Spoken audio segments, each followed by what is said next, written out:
արդեն շուրջ 24 ժամ է փակել են Արցախն աշխարհին կապող միակ ճանապարհը։ Խոսքը փոխանցենք մեր բաժանորդներին, որոնք կներկայացնեն մանրամասներ ստեղծված իրավիճակից, այնուհետև հարցերով կապություն։ Բարև ձեզ, ողջունում եմ բոլորիդ, իսկապես շատ կարևոր ենք համարում նման միջոցառումը եւ այն, որ այսպիսի զուգադիպություն է եղել գլոբալ այդ ցեղասպանությունների կանխարգելող ֆորումը փաստորեն համընկավ եւս մի ցեղասպան գործարքի կամ քաղաքականության դրսևորման հետ։ Այսինքն ճանապարհի փակումը, միակ ճանապարհի, որը Արցախը կապում է եւ Մայր Հայաստանի եւ արտաքին աշխարհի, ինչպես նաեւ Արցախի Շուշիի շրջանի, այնինչ մնացել է Շուշիի շրջանից մի քանի գյուղ մայրաքաղաք Ստեփանակերտի հետ, փաստորեն ադրբեջանական կողմը հերթական անգամ փակել է եւ կատվածահար է փորձում անել Արցախը։ Մենք իսկապես չկարողացանք վերադառնալ, որովհետև Ֆրանսիա պաշտոնական այցից հետո ճանապարհին արդեն Գորիսում ստիպած կանգնեցինք, մեկ օր մնացինք, քանի որ ճանապարհը փակ էր, իմ գոլեգաներն էլ, ինչպես արդեն նշվել են, այստեղ էին մասնակցում են այդ կարևոր միջոցառմանը։ Ինչ ասենք, Արցախը շարունակում է մարտնչել եւ շարունակելու է, մենք բոլորս հիմա պետք է միասնական ճակատով հանդես գալ եւ օգտվելով առիթից ուզում եմ կոչ անել ողջ հայությանը, որպեսզի մենք միասնական ջանքերով ուրեմն մեր ձայնը լսելի դարձնենք միջազգային տարբեր ատյաններում։ Միջազգային հանրությանն էլ կոչ ենք անում քայլեր ձեռնարկեն եւ զսպեն Ադրբեջանի այդ հայատյաց, մարդատյաց ցեղասպան քաղաքականության դրսևորումը եւ ամեն ինչ անել, որպեսզի ճանապարհը բացվի, որովհետեւ արդեն մենք գիտենք ինչպիսի հետևանքներ կարող է դա ունենալ։ Ողջունում եմ կրկին բոլորիդ, եթե հարցեր լինի, իհարկե բոլորս կպատասխանենք։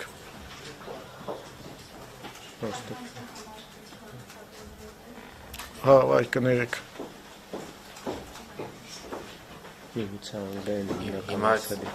Անգլերեն, եթե անգլերեն ինի կասինք ոչինչ։ Հա, ասինքը սինխրոն չէ, հա, ճիշտ է։ Այստեղ ես պետք է խոսեմ, եթե լսողներ կան, դրա համար ազատվելուց։ Ոչինչ, ոչինչ։ Հիմա կարող ենք շարունակել։ Արդեն դա շատ լավ։ Ուրեմն ուզում եմ եւս մեկ անգամ եւ միջազգային դերակատարների, միջազգային իրավապաշտպան եւ միջկառավարական կազմակերպությունների ուշադրությունը հրավիրել շատ կարևոր հանգամանքի վրա, որ փաստացի այս պահի դրությամբ Արցախում 120,000 մարդ գտնվում է շրջափակման մեջ։ I want to draw the attention of the international community on the fact that about 120,000 people are now blocked in Artsakh. Այստեղ պետք է հատուկ ընդգծենք նաև այն հանգամանքը, որ Արցախը նաև օդային հաղորդակցություն չունի որևէ աշխարհի հետ, աշխարհի որևէ կետի հետ։ We have to highlight the fact that there is no air communication for Artsakh with any country of the world. Միջազգային իրավունքը հստակ ամրագրում է մարդու իրավունքների մասին միջազգային իրավունքը ամրագրում է, որ որևէ վարքյան չպետք է խաթարվի կենսապահովման համար անհրաժեշտ պայմանները, իսկ մենք տեսնում ենք, որ արդեն 24 ժամ շարունակ խաթարված է Արցախում ապրող մարդու ամենատարրական իրավունքը։ The international humanitarian law says that no second should be vital conditions for life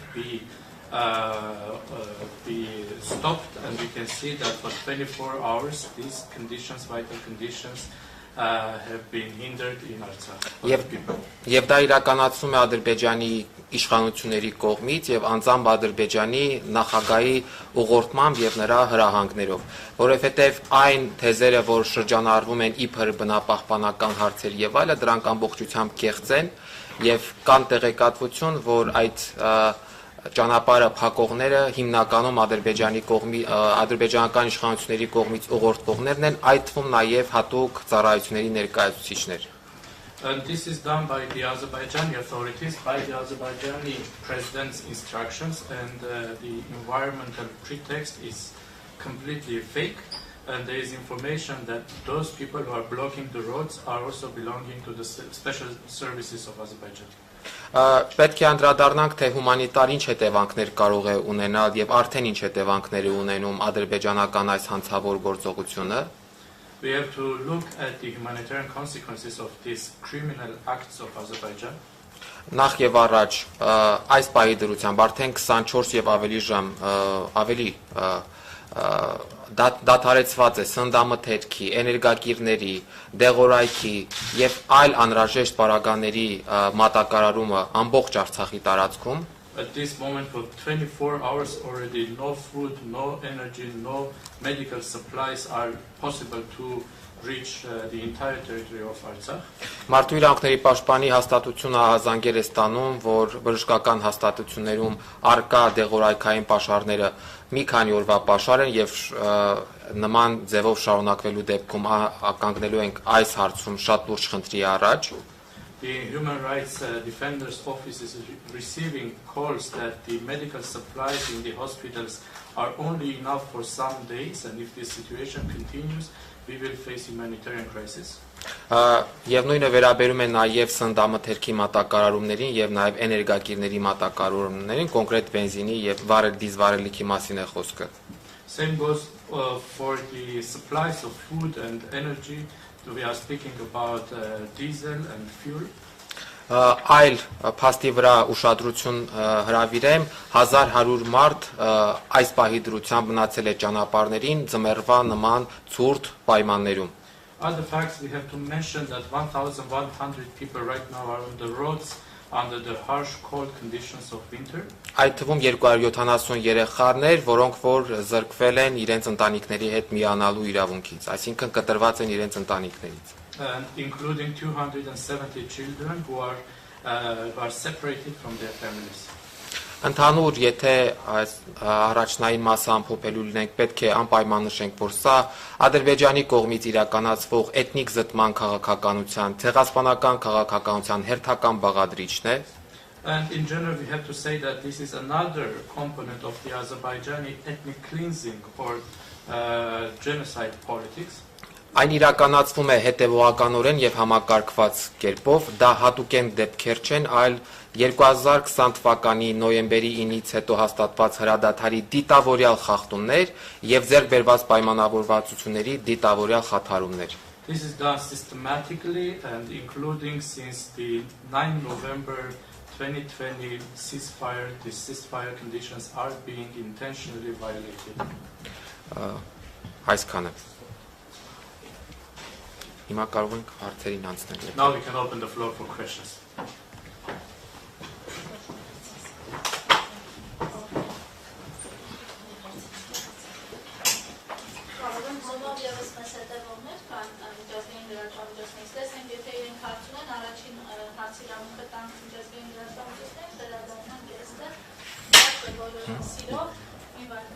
If any of our international colleagues on Zoom would have any questions, we would first give the questions to the international media that is following us on Zoom, please.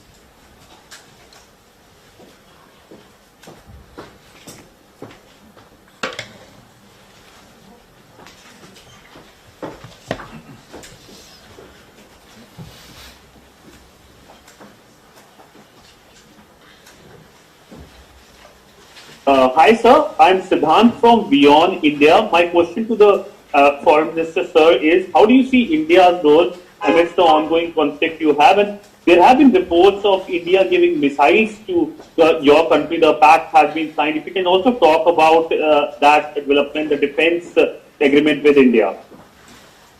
Երկու խոսքով թարգմանեմ, ինչքան ով լսելի էր, ես ներկայացնում եմ Beyond India լրատվականը եւ հարցը վերաբերում է նրան, թե ինչպես կարող է Հնդկաստանի հետ համաձայնությունները ազդել իրավիճակի համեր երկրի վրա։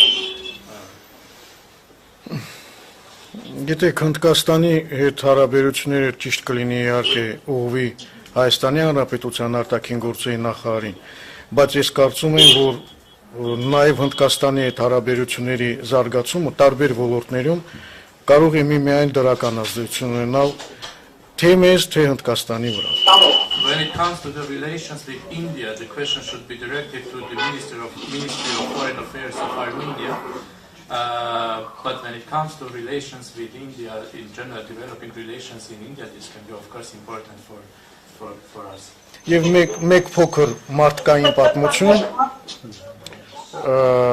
Արցախում կան ազգությամբ հնդիկներ, որոնք ամուսնացած են հայերի հետ եւ ունեն երեխաներ եւ հիմա այս պահի դրությամբ նույնպես գտնվում են շրջափակման փաստորեն Ադրբեջանի կողմից շրջափակման մեջ։ Եթե Հնդկաստանի կառավարությունը նույնպես կարծում են, որ պետք է արձագանքի, կապ չունի, որ հնդիկներ են ազգությամբ թե ոչ, առհասարակ ցանկացած մարդ, որը ուրեմն հայտնվում է նման ծանր վիճակում, պետք է ստանա միջազգային հանրության կողմից համապարփակ գնահատական եւ պաշտպանություն։ And there is one human story that I would like to bring up is that there are many Indians in Artsakh who are married to Armenians.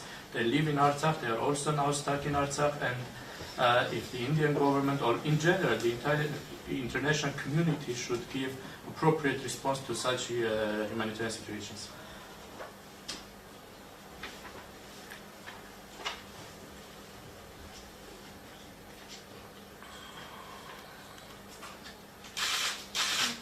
Okay, it seems like I'm the next one to be up. My name is Rasmus Kahnbeck. I'm a Swedish journalist. Yes, so I was, is it fine that I'm asking the question now? Yeah, okay. So I want to ask you about the EU observation mission in Armenia, which is there until the 19th of December. And yesterday, Joseph Borrell, he said that it will not be extended. What kind of impact does can EU make at the situation right now? How can you? What kind of communications do you have with the EU at the moment?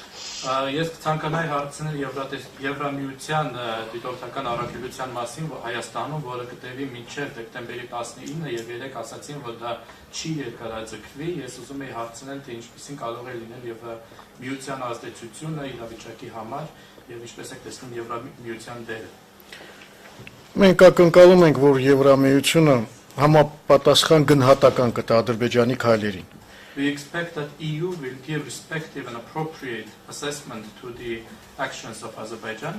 Որովհետև տեղի է ունենում իսկապես մարդասիրական աղետ, ցեղասպան քաղաքականության դրսևորում։ What is happening is in fact a humanitarian catastrophe. It's an expression of Azerbaijan's genocidal policy.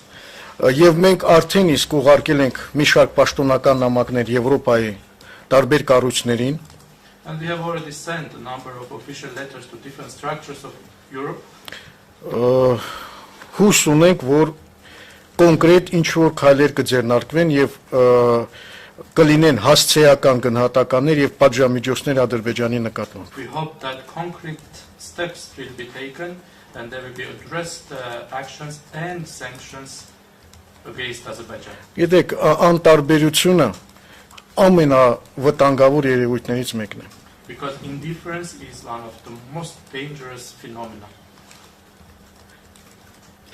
Եթե թույլ տաք, ես էլ նույն հարցին պատասխանեմ, Եվրամիությունից ակնկալիքներից ես նաև որպես մարդու իրավունքների պաշտպան արձագանքեմ, որ Եվրոպական միությունը արժեքների եւ մարդու իրավունքների վրա հիմնված կառույց է եւ աշխարհում տարածում է մարդու իրավունքների պաշտպանություն, բայց ցավալիորեն տեսնում ենք, որ միջև այս պահը որևէ առարկայական շոշափելի արձագանքի չի արժանացրել Ադրբեջանի այս հանցավոր գործողությունը։ If I may, I would also like to reply to this question about EU's role as the human rights defender. I would like to say that although EU is based on values, on human rights values, until now, unfortunately, there is no tangible, specific response coming from EU on these criminal acts of Azerbaijan. Իհարկե, աշխարհաքաղաքական շահերը կամ տնտեսական շահերը կարծես թե վերջին ժամանակահատվածում միշտ էլ ստվերի տակ են թողնում մարդու իրավունքների օրակարգը եւ առհասարակ աշխարհում մարդու իրավունքների պաշտպանությունը։ Of course, we see that geopolitical interests and economic interests are shadowing human rights various human rights priorities. Բայց դա այդպես չպետք է լինի կոնկրետ Եվրոպական միության պարագայում, որովհետև մի կառույց կազմակերպություն, որ աշխարհի բոլոր կետերում տարածում է մարդու իրավունքների օրակարգ, առաջին հերթին ինքը իրենից պետք է սկսի եւ հստակ կանգնի այդ իրավունքների պաշտպանության դիրքերում։ But this shouldn't be the case for EU because it's a structure that is promoting human rights all over the world, but it should start with itself and it should start with itself when it comes to the human rights agenda. Եվ ես կարծում եմ, որ Եվրոպական միությունը պետք է պատժամիջոցներ կիրառի Ադրբեջանի նկատմամբ, այս պահի դրությամբ Արցախում 120,000 մարդու իրավունքները ամենախիստ ու կոպիտ կերպով ոտնահարելու համար։ And I believe that EU should impose sanctions on Azerbaijan for harshly violating the human rights of 120,000 people that are now in Artsakh right now.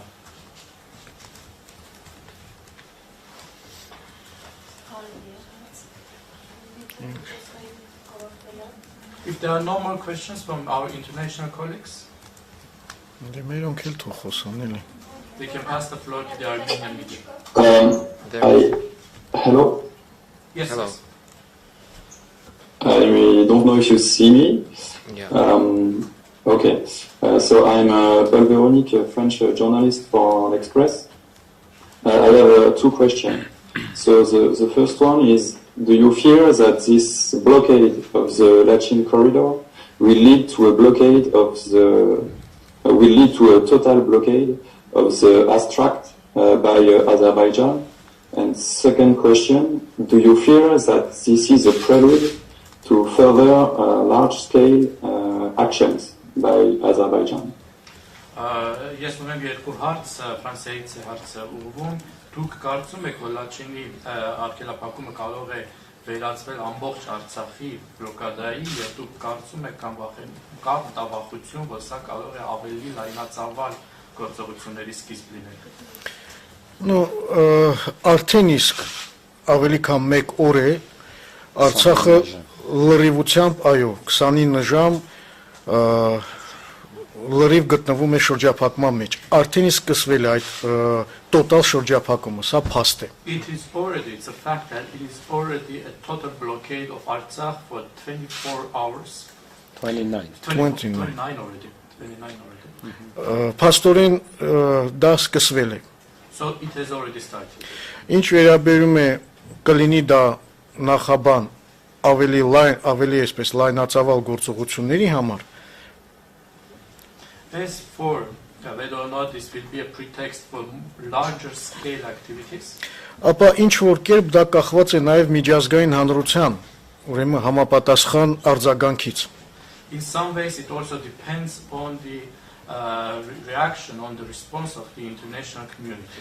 Եթե չլինի արձագանք, եթե անտարբերություն լինի, ընդհանրապես որևէ շահագրգռվածություն չլինի, կարեկցանք չլինի Արցախի ժողովրդի նկատմամբ, If there is no response, if there is indifference, if there is no support for the people of Artsakh, իհարկե սա կարող է բերել նորանոր զարգացումների, եթե հիմա չէ, մի քիչ ավելի ուշ կամ հաջորդ անգամ։ Indeed, this may cause new development. If not now, then maybe later, maybe next time. Չէ որ կա մի այսպիսի շատ լավ ասացվածք, որը հավերժական է, անպատժելիությունը խթանում է ագրեսիան։ And there is a saying that says impunity promotes aggression.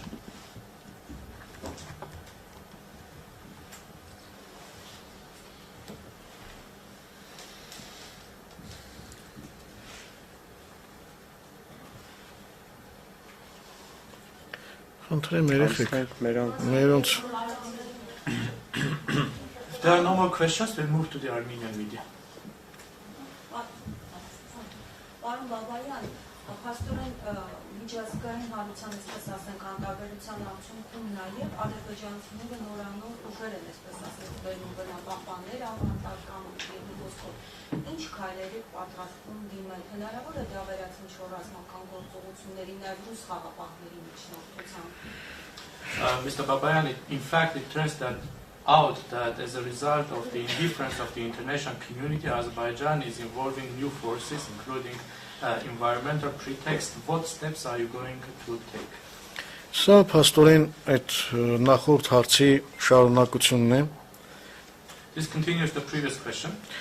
Իհարկե, երբ որ տեսնում են անպատժելիություն, որոշ միջազգային հանրության որոշ անդամների կողմից ընդհակառակը խրախուսում, In fact, when they see indifference or even encouragement by some international actors, օրինակ նույն Թուրքիայի կողմից, չէ, for example, in Turkey, բնական է Ադրբեջանը ավելի այսպես համարձակ է դառնում եւ դիմում է այդպիսի սարսափելի քայլերի 21-րդ դարում փաստորեն սովամահի արժեվ կանգնեցնելով մի ողջ ժողովուրդ։ indeed, Azerbaijan becomes bolder and takes such horrible steps. In fact, in the 21st century, it is threatening the entire population with starvation. Հետևաբար կախված է ինչ որտեղ նաև միջազգային հանրության համապատասխան այսպես արձագանքից եւ եթե լինի շատ կոշտ արձագանք աշխարհով մեկ կարծում եմ դա իր ազդեցությունը կունենա չեմ ասում որ 100% միայն դա կազդի բայց կունենա որոշակի ազդեցություն So it also depends on the reaction of the international community. If there's strong reaction, then maybe not 100%, but there will still be its influence, its results.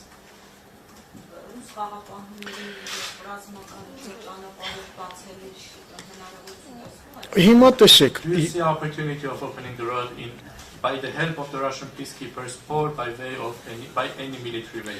Դուք քաջատեղյակ եք որ մենք մի շարք կարևոր այսպես падգամներ ենք ուղարկել միջազգային հանրությանը կապված խաղապահ առաքելության հետ եւ նրանց գործունեությանը You are well aware that we have sent important messages to the international community about the activities of the peacekeeper mission.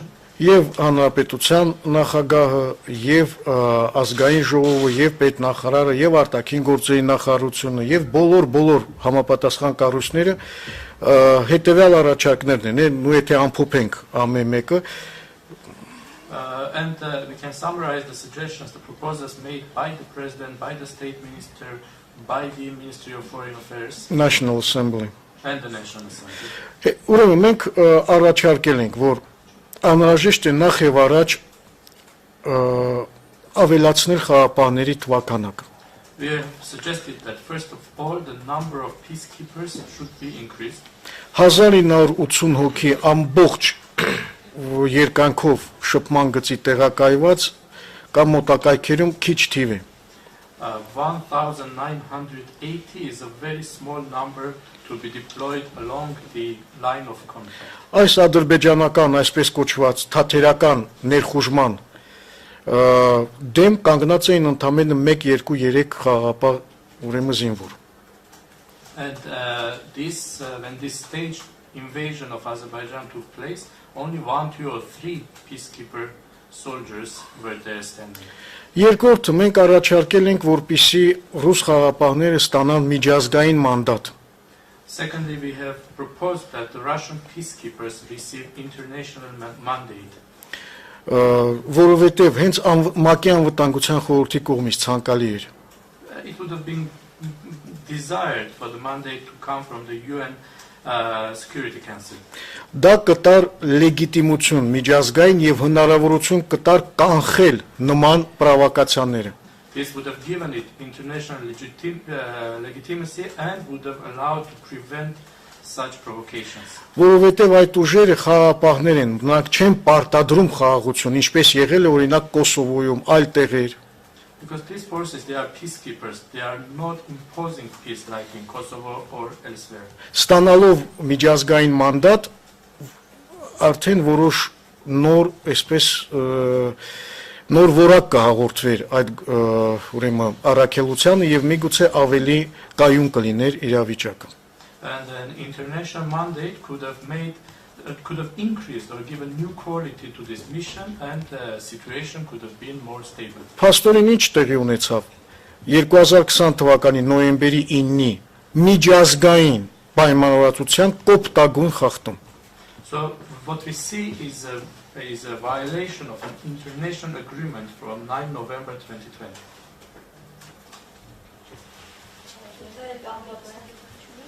Հա, խնդրեմ, գոլեգան։ Այս բանում Արցախի իշխանության եւ Ադրբեջանի միջև բանակցություններ ընթանում են իրենց ճանապարհը բացառությամբ ալիքներին ներգրավված։ Հետո մյուս հարցը։ Right now, are there negotiations about opening the roads, and who are involved in the negotiations by the Artsakh authorities? Գիտեք, Արցախի ուրեմն իշխանությունները Արցախյան կողմը, այսպես ասենք, իհարկե շփումների մեջ է բնական է ռուս խաղապահների միջոցով, որպեսզի with the help of the Russian peacekeepers, the Artsakh authorities are in touch. Այլ տարբերակ չկա։ Եվ բնական է բոլոր համապատասխան կառույցները այնտեղ են եւ ներկայացուցիչները անուններ չտանք, որոնք զբաղվում են բոլորը երկրի ղեկավարից սկսած միջև համապատասխան տարբեր կառույցների ներկայացուցիչներ զբաղվում են հարցի հանգուցալուծմամբ, ամեն մեկը իր ճակատում։ Միջնորդությամբ ուղղակի ընդհանրապես բանակցություններ հասկացությունը մի քիչ ճիշտ չի օգտագործել։ Արցախի եւ Ադրբեջանի միջև չկան բանակցություններ, կան շփումներ։ It's not correct to use the word negotiations, it's with mediation. We have contacts between the Artsakh and Azerbaijani authorities without giving names, starting from the president, all the stakeholders are in touch. Որովհետև տեսեք, ասենք, այս սա չենք վերցնում, այս կոնկրետ դեպքը չենք վերցնում, ասենք ինչ որ միտեղ մի մարդ է մոլորվել եւ հայտնվել իրենց օկուպացված տարածքում։ Not only this case, let's say that somewhere a person is getting lost and somehow appears in their occupied territories. Ինչ պետք է մենք անենք, բնական է պետք է շփում հաստատենք ադրբեջանական կողմի խաղաղապահների միջոցով եւ այդ մարդուն դուրս բերենք, չէ՞։ We should naturally be in contact with the Azerbaijani side with the help of the peacekeepers and try to bring this person out. Կամ միտեղ կտրել են ինչ որ մի էլեկտրալար, կամ չգիտեմ, այլ ինչ որ դեպք է եղել։ Or if somewhere the electricity lines are damaged or some other case, incident happens, we are in contact.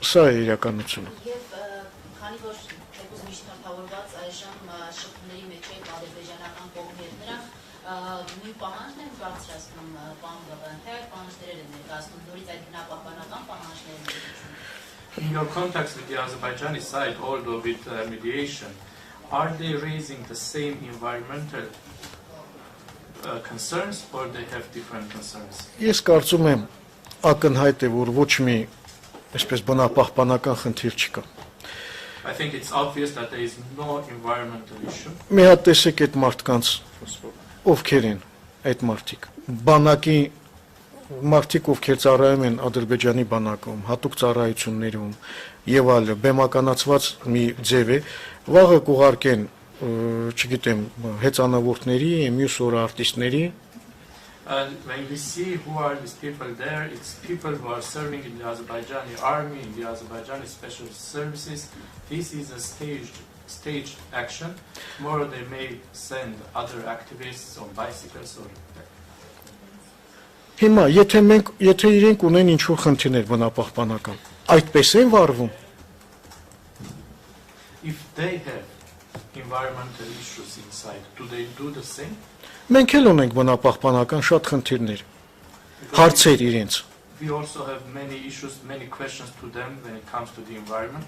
Դուք բոլորդ քաջատեղյակ եք ինչպիսի ֆոսֆորային ռումբեր են օգտագործել նա 44-օրյա պատերազմի ժամանակ։ You are all well aware what kind of phosphorus weapons have been used during the 44-day war. Այստեղ նստած են երկու մեր ուրեմն մարդու իրավունքների պաշտպանները, պարոն Բեգլարյանը պատերազմի ժամանակ, պարոն Ստեփանյանը հիմա ռեպորտներ կան, բոլորը արձանագրված են։ Եթե ուզում են հարց քննարկել, ձև կա, չէ՞ դա անելու, ոչ թե գալ փակել եւ կատվածահար անել։ Երեխաներ կան, որոնք հիվանդ են, սնունդ է պետք, դեղորայք է պետք եւ այլ, այդպես են բնապահպանական բանը փաստորեն ի հաշիվ ցեղասպանության են իրականացնում։ We have two human rights defenders sitting here, one from during the times of the war, one current, Mr. Stepanyan and Beglarian. They can give all the facts about the weapons that have been used, environmental issues, but when they have environmental issues, paralyzing the whole population is not the right way to go, and genocidal policy is not the right way to go. Բացի դրանից, ստեղ կա մի նրբություն, եւս։ And there is one more detail here. Այդ բնապահպանության պատրվակի տակ նրանք վաղը ասելու են, որ պետք է փակեն Կաշենի հանքը, Bezmetal գործարանը, իսկ սա մեր տնտեսության ուրեմն կարևորագույն լոկոմոտիվներից մեկն է, որը իմիջիալոց բոլոր բնապահպանական նորմերը պահպանում է։ And under this environmental pretext, tomorrow they will be demanding to close the Kashen mine, which is very important for our economy and which is in fact maintaining all the environmental norms. Մի բան ես ավելացնեմ, պետք է նախ հաշվի առնել, պարոն Բաբայանն էլ նշեց, պարոն Ստեփանյանն էլ, որ բնականաբար բնապահպանական հարցերը զուտ պատրվակներ են, եւ երկրորդը, բացի նրանից, որ Կաշենի հանքը միջազգային բոլոր ստանդարտները պահպանում է, նաեւ Կաշենի հանքը շուրջ 20 կիլոմետր հեռավորության վրա է ադրբեջանական ամենամոտիկ բնակավայրից եւ որևէ ջրային ռեսուրսների մոտ չի գտնվում։ Հետեւաբար իրականում նույնիսկ այս պատրվակը հիմնավոր պատրվակ չէ։ Այնինչ մենք հիմնավոր տարբեր խնդիրներ ունենք բարձրաձայնելու, այդ թվում բնապահպանական, այդ թվում ջրային ռեսուրսների կառավարման տեսանկյունից, որոնց պետք է ադրբեջանական կողմը պատասխան տա։ Եվ մենք շատ լավ գիտակցում ենք, որ սա ուղղակի պատրվակ է եւ ցանկացած պահի այլ պատրվակներ էլ կարող են հայտնվել եւ կիրառվել ադրբեջանական իշխանությունների կողմից։ Եվս մի հանգամանք, որը մեզ համար շատ կարեւոր է, որ ներողություն։ One more thing I should also say that we all understand that naturally the environmental issue is just a pretext. The Kashen mine is actually following all the international standards. It is in fact 20 kilometers away from the closest Azerbaijani settlement. There are no water resources near it. In the meantime, we have other environmental also issues such as water resource management issues that should be raised, and the Azerbaijani side is just using this as an environmental issue as a pretext. Շատ հաջորդ հանգամանքը, որը պետք է հաշվի առնել, որ Ադրբեջանը ոչ միայն միջազգային մարդասիրական իրավունքի եւ մարդու իրավունքների միջազգային իրավունքի կոպիտ խախտումներ է թույլ տալիս, այլ նաեւ նոյեմբերի 9-ի եռակողմ հայտարարության, որտեղ հստակորեն իր պարտավորություններն են նշված այս ճանապարհի անձեռամխելիության եւ անվտանգության երաշխավորման առումով։ And next I have to say that Azerbaijan is not only violating the international humanitarian law and the international human rights law, but it is also violating the November 9th trilateral agreement, where it is clearly saying that this road should be, the immunity of this road and the security and safety of this road.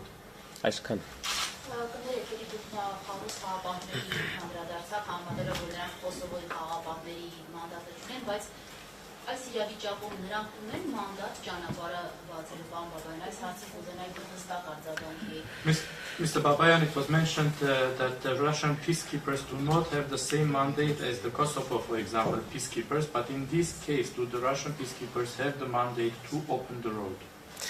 Գիտեք, Ռուզանա ջան, նախ եւ առաջ մենք պետք է մի բան հասկանանք, որ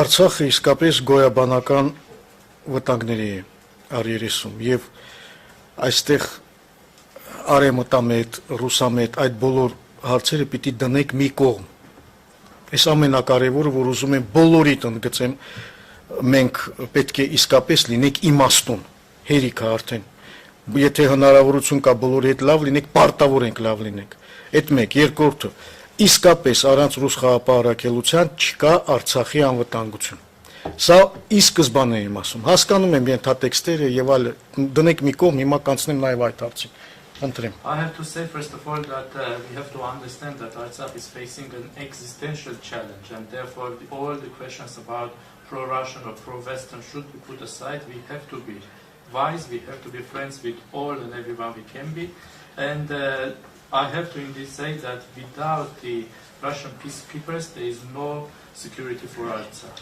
Հիմա անցնենք կոնկրետ այդ խնդրին։ Now speaking specifically about this issue.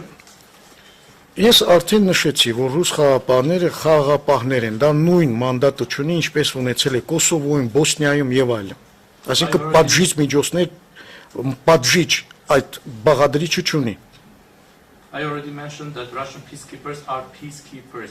They do not have the same mandate as the peacekeepers in Kosovo. They do not have the punitive component. Հիմա կանգնած է 2-3 խաղապահ, որոնց արկայությունը այնտեղ արդեն իսկ կայունության մի գրավական է։ There are 2 or 3 peacekeepers standing there, and their presence there is already some guarantee of stability. Եթե կողմերը հետևում են ուրեմն քաղաքակիրթ նորմերին։ If the sides follow civilized norms. Եթե կողմերից մեկը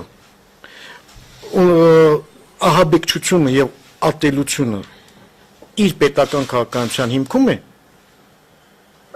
If one of the sides has terror and hatred in the basis of its state policy, նույն խաղապահները հայտնվում են ծանր վիճակում։ the same peacekeepers appear in very difficult situations.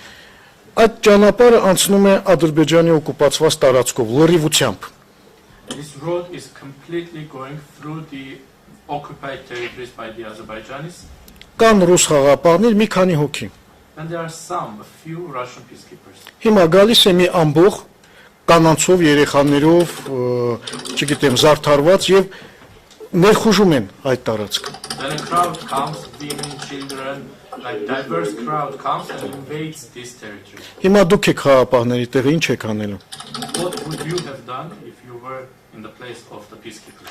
Դրա համար ենք մենք ասում, մանդատը պետք է երկարաձգվի, քանակը շատանա եւ ստանան միջազգային հանրության կողմից համապատասխան լիազորություններ։ That is why we are saying that the mandate should be extended. They have to receive an international mandate. Mandate, yes. Եվ միջուստում դուք չեք կարողանում այդ պատճառով հասնել Արցախ, ճիշտ է։ I should clarify, you also are unable to reach Artsakh for the same reason. Ուրեմն ես գիտեք, որ իրենց ցուցակներում են որպես միջազգային ահաբեկիչ։ You know that I'm in their lists as an international terrorist. Չնայած ինչ ահաբեկչություն եմ արել, սա մի կողմ դնենք։ Although I have Համար երկրորդն եմ I could have. նախագահից հետո։ Հիմա, եթե ես հայտնվեմ այնտեղ, ինչ է լինելու։ Now, if I appear there, what will happen to me? Իմ մասին չի խոսքը։ Վաղը այնտեղից մի հատ երեխա վերցրին, գողացան հասարակ մի մարդու, հասարակ քաղաքացու, ինչպես որ անում էին տասնյակ կամ հարյուրավոր անգամ։ And not only myself, what will happen if tomorrow they kidnap, they steal a child, a normal citizen from there? Քանի հատ մենք ունենք ռազմագերի, որոնք չեն վերադարձվել։ We have so many prisoners of war who have not returned. Իսկ քանի պատանդ ունենք, որոնց թիվը անգամ չգիտենք եւ Ադրբեջանը ընդհանրապես այդ կատեգորիայի մասին չի խոսում, եւ ասում է չունենք պատանդ, բայց մենք գիտենք, որ կան որոշ տվյալներ, որը կարող է հիմք լինի, որ ունենք նաեւ պատանդներ, չգիտենք ողջ են, ողջ չեն։ We have so many hostages, we don't know their number. Azerbaijan is not even speaking about this category. They say there is no hostages, but we know that we have information that there can be hostages, and we do not even know whether or not they are alive or not. Գիտեք, դրա համար միջազգային հանրությունը պետք է ավելի խիստ վերաբերվի նման խնդիրներին։ Therefore, the international community should be more strict on such issues. Պարոն Բաբայան, այսինքն ձեր խոսքից ստացվում է, որ ռուս խաղաղապահները, թե ադրբեջանական կողմը դիմում է այսպիսի գործողությունների մանդատ չունեն ուժի գործադրման հարցերը կարգավորելու եւ օրինակ հիմա հենց մի ուժի գործադրման պետք է So, if I understand right, you are saying that the Russian peacekeepers there do not have the mandate to exercise force to open the road. Ուժի կիրառման լիազորություններ չունեն։ They do not have authorization for. Որովհետև They do not have authorization for exercising force. Որովհետև դա կարող է, եթե համաձայնեցված չէ, նախորդ միջազգային մանդատ չկա, երկկողմ բաներ չկան, բանորացություններ։ Because if it's not pre-agreed, if there is no international mandate, if it is not bilaterally agreed, դա կարող է բերել ավելի մեծ հարցերի։ Դրա համար կարգավորվում է ամենաբարձր մակարդակով, պետական երկրի ղեկավարների մակարդակով, այս թվում է թե փոքր հարց։ if something happens, it can cause greater issues. That is why it is being regulated at the highest level, at the level of heads of states, including these small issues. Չնայած որ փոքր կարող է լինել մեկ ուրիշի համար, մեզ համար սա կյանքի եւ մահվան հարց է։ Although it can seem small for someone else, for us it's a matter of life and death.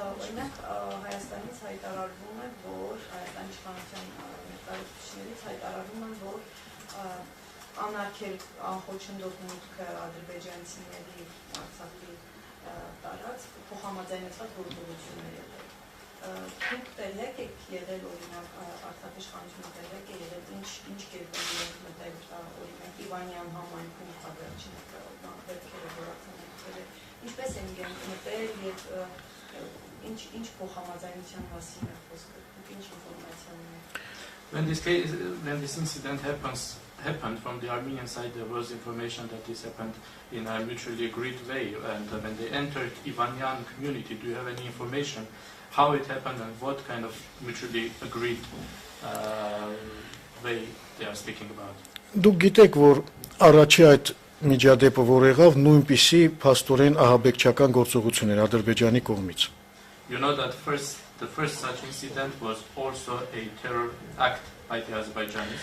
Եվ որպիսի իրավիճակը հանգուցալուծվի, եկել են որոշ բանվացությունների, որ տեղում տեսեք, որ ամեն ինչ նորմալ է։ Դրա համար ուրիշ ոչ մի այլ խնդիր չկա, բայց չէ որ կարելի է դա անել առանց նման ահաբեկչության։ And to settle the matter, it was agreed that they can come on the spot, see that there is no issues, but this could have been done without terrorism. Եթե ուզում են հարց ունեն, խնդրեմ, մենք էլ ունենք հարցեր։ Դրա համար կա քաղաքակիրթ ձև։ Մենք երբեք չենք խուսափել որևէ երկխոսությունից, բանակցությունից։ Իհարկե դա չի նշանակում, որ մենք ենթակա ենք Ադրբեջանի կամ խոսելու ենք այդ ենթակայության մասին, չէ, ընթացիկ հարցեր կա, որը անհնարին է պարզապես խուսափել քննարկումներից։ And if there are questions, we also have questions. They can be discussed in civilized ways. We never rejected dialogue, negotiations. There are current issues that can be discussed, but this doesn't mean that we are subjects of Azerbaijan or should speak as subjects of Azerbaijan. No, we should speak as equal subjects. Yes. Equal actors, equal entities. Այո։ Պարոն Բաբայան, իսկ չեք կարծում, որ Ադրբեջանը շրջափակման մեջ պահելով Արցախը փորձում է զիջումներ կողմել Հայաստանից։ Mr. Babayan, don't you think by blockading Artsakh, Azerbaijan might be trying to get consensus from compromises from Armenia? Գիտեք ոնց է, չի բացառվում, բայց այս նման ձևը փաստորեն միջազգային իրավունքի կոպտագույն խախտում է։ It can't be excluded, but such a way is a gross violation of international law. Նախ եւ առաջ հայ-ադրբեջանական հարաբերությունների կարգավորումը չնայած ինչ որ կապված է, փոխկապակցված է Ադրբեջանա-Ղարաբաղյան հակամարտության կարգավորումից, բայց հայելային չէ, էլի դա սրանք երկու այլ հարթությունում են գտնվում։ First of all, Armenia-Azerbaijan relations or regulation of these relations is not mirror with the Artsakh issue. This is completely different platforms. Հետևաբար այսպիսի ճնշումներով կորզել ինչ որ այլ բաներ, դա ինքնին միջազգային իրավունքի խախտում է։ Therefore, to get something by such pressures is already violation of the international law. Եվ երկրորդը այսպիսի գործողությունները միջազգային մարդասիրական իրավունքի գարշելի խախտումներ են։ Secondly, such actions are horrible violations of the international humanitarian law.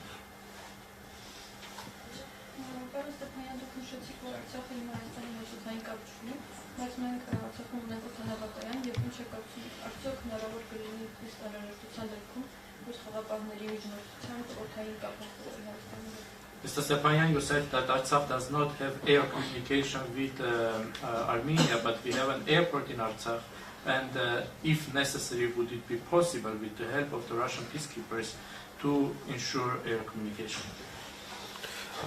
Ես հարցին այս տեսանկյունից կմոտենայի, ոչ թե հնարավոր կլինի, այլ պարտադիր պետք է լինի։ I will say not only it should be possible, but it should be mandatory.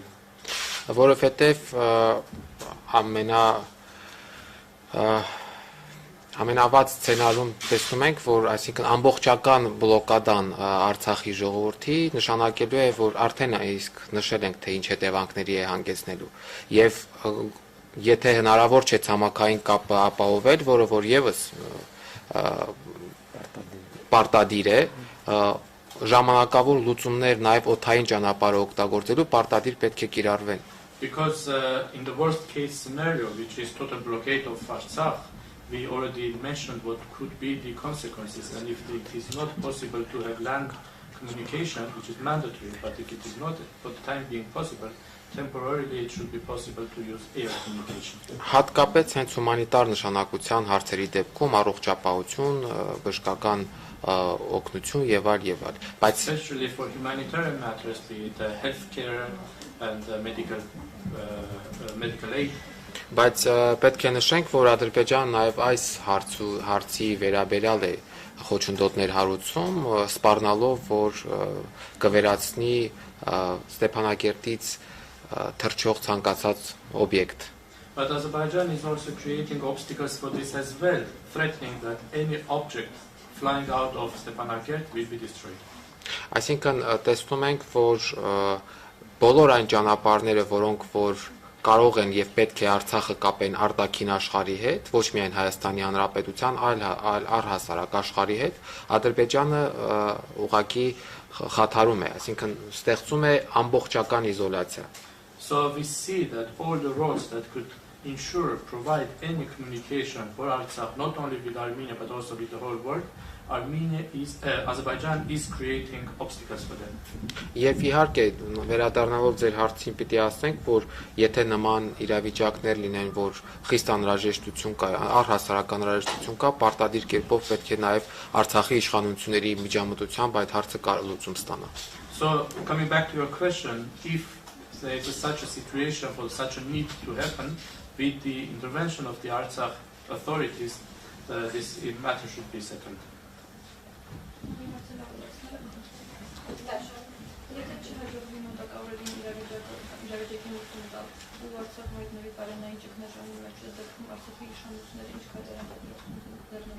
If not possible to settle the matter within the coming times, and Artsakh faces a food security issue, food crisis, what are going to be the steps? Կտեսնենք իհարկե սա կլինի ֆորս մաժորային իրավիճակ, հուսով ենք, որ միջազգային հանրությունը եւ տարբեր այսպես դերակատարներ այնուամենայնիվ կանեն ամեն ինչ, որպեսզի իրավիճակը չհասնի այդ կրիտիկական պահին. We'll see. Indeed, this will be a force majeure situation. We hope that the international community and other actors will do everything for the situation not to reach such a critical level.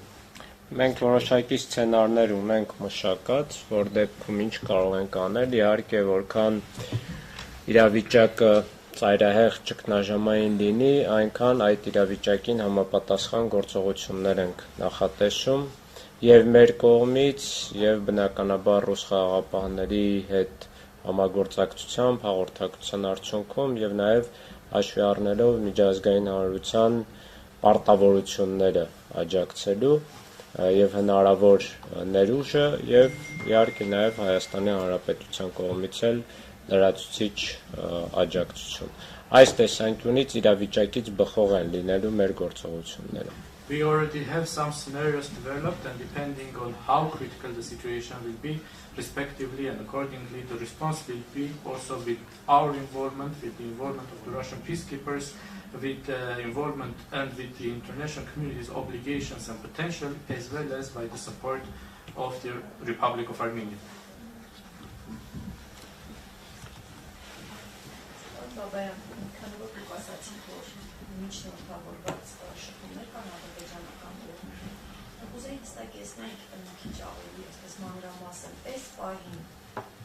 Ինչ են իրենք առաջարկում, ինչ են ցույց տալիս դեր շփումները, հնարավոր է արդյունքի հասնել եւ ինչ են կոնկրետ առաջարկում, այդ հանքերը չշահագործել, թե ինչ պայմաններ են դնում, կա օրինակ պայման միջանցքը բացել, ինչ որ պայմաններ ներկայացնում են։ Գիտեք, մենք Mr. Babayan, you mentioned that there is contacts with the Azerbaijani side with the help of mediators. And right now, what is concretely being discussed? What do they concretely want? Are there any conditions? Is there a condition for opening a corridor? What do they want? Մենք այստեղ պետք է շատ հստակ պատկերացնենք դերակատարներին։ Here we should be very clear about the actors. Այդ ամբողջը, որը փակել է ճանապարհը, The crowd that has blocked the road. նա միայն գործիք է։ It is only a tool. Նրա հետ ինչ պետք է մենք քննարկենք։ So what are we going to discuss with them? Դրա համար պետք է քննարկվեն եւ այդ գործընթացը ընթանում է, դուք տեսել եք, որ Ռուսաստանի նախագահն է հերախոսազրույց ունեցել Ադրբեջանի նախագահի հետ, որ ընթանում են այլ հողվակներով, այսպես լուրջ աշխատանք, չի երևացող աշխատանք։ Therefore, a process is going in different channels. Work is being done. Some work is not being visible. You are already aware that the Russian president has had a telephone conversation with the Azerbaijani president. Իսկ այդ մարդիկ, ովքեր այնտեղ կանգնած են, հրաման են կատարում։ And the people who are standing on those roads, they are just following orders. Պարոն Բաբայան, խոսքը այսքան որ ասացիք շփումների մեջ եք ադրբեջանական կողմի հետ, նկատի ունեիք իրենց, թե նկատի ունեիք ադրբեջանական իշխանությունների հետ։ Բնական է համապատասխան, այսպես ներկայացուցիչների հետ։ Նաև իրենց հետ ինչ որ կերպ, այսպես խաղաղապահները տեսնում են, գոնե ուզում են կարգավորեն, սրանք անընդհատ ուզում են ել ավելի առաջ գնան, բան, սա արդեն տեխնիկական խնդիրներ է, բայց այդ մարդիկ իրենք օբյեկտներ են, իրենք սուբյեկտ չեն։ Ոչ մի բան, գորգորում են, սա մեր հողն է։ Նու հաշվի առնելով, որ միջև հիմա այնտեղ են այդ գործիքները, պարզ է, որ դերևս որևէ բան չկա։ Understanding that these people are still there, we can understand that there is not yet any tangible results, but we are in touch with everybody. Ինչ որ X ֆայլ, ինչ հաստատացել է, կոնկրետ ինչ-որ պայման իրենք ներկայացնում են, ո՞նց են ձևակերպում այդ Do they put any conditions for opening the corridor at some point? How do they formulate their conditions? Այս պայդրությամբ կան ուղղակի լոզունգներ, Right now they are just pitches. slogans, ասում են ինչ են ասում, Ղարաբաղը մերն է, պետք է բնությունը պահպանենք, հայերը օկուպանտներ են, այսպիսի բաներ։ What they say is Karabakh is ours, Armenians are occupants, we have to stay the environment. Ոչ, ուղղակի սա որովհետև իրենք եկել են, որպիսի կատվածահար անեն։ Իրենք ուղղակի գործիք են։ They are just tours, they have just come there to paralyze the region situations. Կարելի է ավելացնել նաև, որ ամեն կերպ փորձում են նաև ռուսական խաղապաններին էլ սադրեն։ Այո։ Եվ նախապայմաններից մեկը հենց կայանում է նրանով, որ ռուսական խաղապանների հրամանատարությունը ներկա են այնտեղ, ու հետևաբար ինչ որ սադրանքներ են նախապատրաստում։ I have to also add that they are doing everything to also provoke the Russian peacekeepers, and one of the conditions of theirs is that the commander of the Russian peacekeepers also goes there, so naturally they are trying to provoke. Ադրբեջանը յուրահատկությունը հետևյալն է, այնտեղ չի կարող լինել նման գործողություն առանց ամենավերևի օղակի ուրեմն համապատասխան որոշման։ Azerbaijan is specific because there cannot be such actions without the decision of the highest level. Ապազելյան դուք ասացիք, որ ռուս խաղաղապահների հրամանատարությանը այսպես բանալու, որ ներկայանան այնտեղ, այսինքն ռուս խաղաղապահների հրամանատարը կնայել կետ, Ինչ որ մենք տեսնում ենք այս սովովակներով, տեսել եք, որ երեգել են փորձում սադրել խաղապաններին եւ հենց իրենց այդ կարևոր նպատակներից մեկը կայանում է հենց դրանում։ You mentioned that they want the Russian peacekeepers commander to go there. Why? What do they want? You have seen that they are trying to provoke the peacekeepers. This is one of their main objectives. Եվ փորձում են հեղինակազրկել նաև այդ խաղապահ առաքելությունը։ And they are also trying to put under question the reputation of the peacekeeping mission. Եվ օգտագործում են տարբեր fake նորություններ, ինչ որ կանայք են դնում 2020 թվականի նկարներ, ինչ որտեղ իրենց այսպես բռնություն են ենթարկել եվրոպական որևէ երկրում, ասում են ռուսներն են արել, էս են արել, այսինքն ամեն ինչ գնում է նաև այդ սցենարով։ They are using different fake news also. They are showing some photos from 2020, some women saying that some violence has happened towards them, Russians have done it. So they are using different scenarios.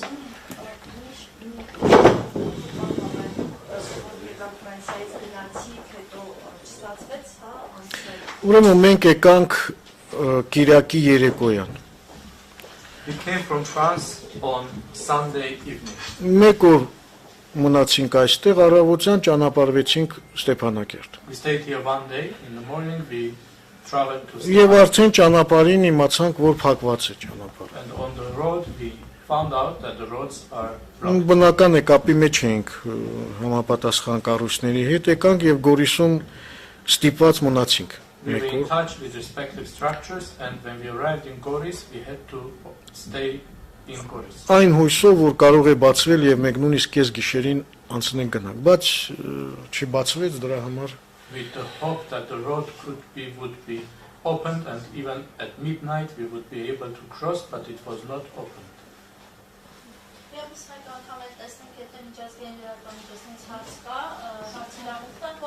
Once again, we would like to give the floor to our international media, international colleagues. If there are any questions, please ask, otherwise we can wrap up.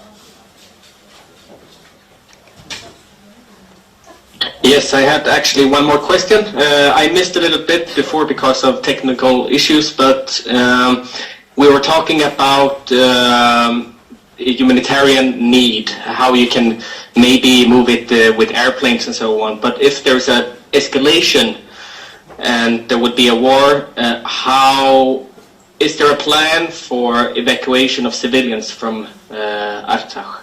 Ես եւս մեկ հարց ունեմ, կներեք տեխնիկական պատճառներով չկարողացա որոշ մասեր լսել, սակայն ցանկանում եի հարցնել, երբ դուք խոսեցիք մարդասիրական կարիքների մասին, խոսեցիք օդային հաղորդակցության մասին, սակայն եթե լինի պատերազմ, եթե լինի իրավիճակի սրացում, արդյոք կա պլան, թե ինչպես տարհանել Արցախի բնակչությանը։ Գիտեք, որպեսզի բարձ լինի ինչ պլան կա, պետք է առաջին հերթին նայենք քարտեզին։ In order to understand what the plan could be, we first have to look at the map.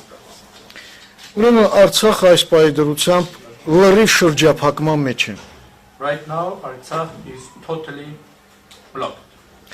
Նույնիսկ չկա ուրեմն օդային կապ, Not even air communication. որովհետև ադրբեջանցիները խփելու են մեր եւ ոչնչացնելու են օդանավերը։ Because Azerbaijanis will destroy any flying object. Եվ միակ ճանապարհը, որ կապում է Արցախը արտաքին աշխարհի հետ եւ Մայր Հայաստանի հետ, դա այդ 5 կիլոմետրանոց ուրեմն միջանցքն է եւ այդ նեղ ճանապարհը։ And the only road that connects Artsakh with Armenia and with the world is the 5-kilometer long corridor, which is a narrow road. Հիմա այդ ճանապարհն էլ է կապված։ Փակված։ And now this road is also closed. Լավ, ո՞նց տարհանենք։ Որտեղ տարհանենք։ How and where are we going to evacuate people? Դրա համար եթե Արցախում տեղի ունենա ցեղասպանություն, Therefore, if genocide happens in Artsakh, դա լինելու է մի սարսափելի, ուրեմն ինչ ասեմ, հանցագործություն, որին մասնակից է փաստորեն դառնալու, եթե միջազգային հանրությունը համապատասխան քայլեր չձեռնարկի, նաև այդ միջազգային հանրությունը խարանի պես դաջվելու է միջազգային հանրության վրա։ this will be a horrible, horrible crime to which an accomplice will also become the international community if they remain indifferent. This will be stamped on the international community. It will be a stigma, which will be forever as a mark, and qualifying the indifference and passiveness of international community. Դա պիտակ կլինի հավերժ, որը ցույց կտա միջազգային հանրության պասիվությունն ու անտարբերությունը։ Կխորհրդանշի։ Ես էլ որոշակի անդրադարձ անեմ քաղաքացիական պաշտպանությանը, կա որոշակի պլաններ, իհարկե կառավարության կողմից հաստատվում են քաղաքացիական պաշտպանության պլաններ, բայց ինչպես պարոն Բաբայանը նշեց, Պատերազմ լինելու դեպքում Արցախի ժողովուրդը ուղիղ հայտնվում է երկու այլ ընտրանքի առաջ, կամ ցեղասպանություն, կամ էթնիկ զտում, պետք է թողել ու հեռանալ։ So I will also speak, I will mention that when it comes to civil protection, there are some plans that are approved by the government, but as Mr. Babayan mentioned, in case of war, the Artsakh population will face only two alternatives. One is ethnic cleansing, the other one is genocide, or they will just have to leave. Երկու այլ ընտրանքներն էլ միջազգային իրավունքով արգելված են, համարվում են հանցագործություններ, բայց ահա այս պահի դրությամբ Արցախում ապրող մարդուն երկու այլ ընտրանքն են սպասվում։ Both alternatives are prohibited by international law. It's considered crimes, but this is what is facing all the population of Artsakh right now. Եվ սա է պատճառը, շատերը կարող են հարց տալ, բայց այդ պարագայում ինչու են մարդիկ ապրում Արցախում, ինչ են մտածում իրենց ապագայի մասին։ Ապրում են, որովհետև ապրում են իրենց հայրենիքում։ And many might ask questions in this case, why do people continue to live in Artsakh? Why don't they think about their future? And the answer is that they live there because they are living in their homeland. Որովհետև նրանք ունեն այդ իրավունքը, նրանք իրենց այդ հայրենիքում ապրելու իրավունքը ձեռք են բերել դարերով այդ հողի նկատմամբ իրենց կապվածությամբ։ They have this right, they have earned this right to live in their homeland, being for centuries tied to their lands. Եվ հենց այստեղ է առաջանում միջազգային հանրության պատասխանատվությունը պաշտպանելու Արցախի ժողովրդին ցեղասպանությունից եւ էթնիկ զտումներից։ And here comes the responsibility of the international community to protect the people of Artsakh from genocide and ethnic cleansing. Եվ ես ձեզ այս հարցի համար շատ շնորհակալ եմ, ես կուզենայի, որ դուք այս հարցը տաք նաև եվրոպական պաշտոնյաներին եւ այլ միջազգային դերակատարներին։ And I would like to thank you for this question very much, and I would have liked you to ask also this question to the European and other international officials. Թե ինչ կարող է լինել, ինչպես է լինելու Արցախի ժողովրդի ճակատագիրը, եթե Ադրբեջանը հերթական անգամ դիմի ագրեսիայի։ Ask the question what can be or how will be the future of the people of Artsakh if Azerbaijan goes for another aggression. Գուցե այդ ժամանակ տրամաբանությունը կգերակայի եւ միջազգային հանրությունը վերջապես պատշաճ արձագանքի կարժանացնի։ Maybe in this case logic will win, and finally the international community will respond appropriately. Շնորհակալություն։ Thank you very much. Շնորհակալություն։ Thank you very much.